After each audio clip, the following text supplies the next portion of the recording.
రైతన్నలకు నమస్కారం. జై జవాన్ జై కిసాన్. రైతు లేనిదే రాజ్యం లేదు, రైతే రాజ్యానికి తొలిమెట్టు. యావత్ తెలంగాణ రాష్ట్రంలో ఉన్నటువంటి 2 కోట్ల ప్రజలందరికీ తెలంగాణ రాష్ట్ర కాంగ్రెస్ ప్రభుత్వం అదిరిపోయే శుభవార్తలను తీసుకొని రావడం జరిగింది.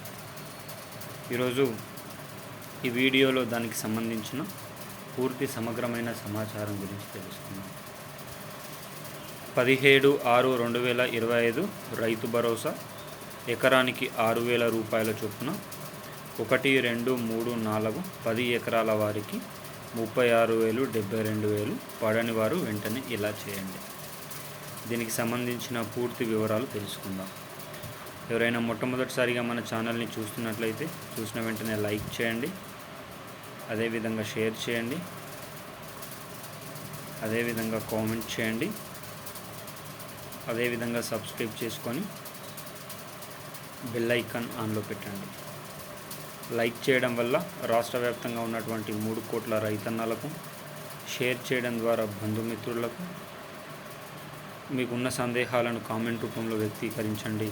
తద్వారా దీనికి సంబంధించిన వివరాలను అందించడం జరుగుతుంది.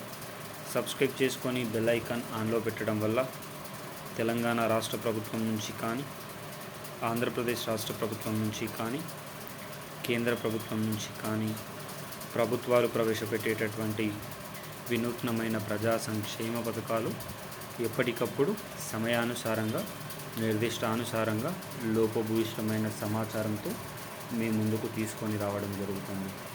ఇక వివరాల్లోకి అయితే వెళ్ళిపోదాం. ఈరోజు జరిగిన క్యాబినెట్ మీటింగ్లో రైతుల ఎకరాలతో సంబంధం లేకుండా ఎకరానికి 6,000 రూపాయల చొప్పున ఈరోజు నుంచి డబ్బులు పడుతున్నట్లు సమాచారం. మొదటి విడతగా 1, 2, 3 ఎకరాల వారికి డబ్బుల పంపిణీ కార్యక్రమం పూర్తయిందని చెప్పుకోవచ్చు. మిగతా వారికి వారం రోజుల్లో పడతాయని సమాచారం. అదేవిధంగా మహాలక్ష్మి సంబంధించిన పథకం కూడా అతి త్వరగా ప్రారంభించబోతున్నట్లు సమాచారం.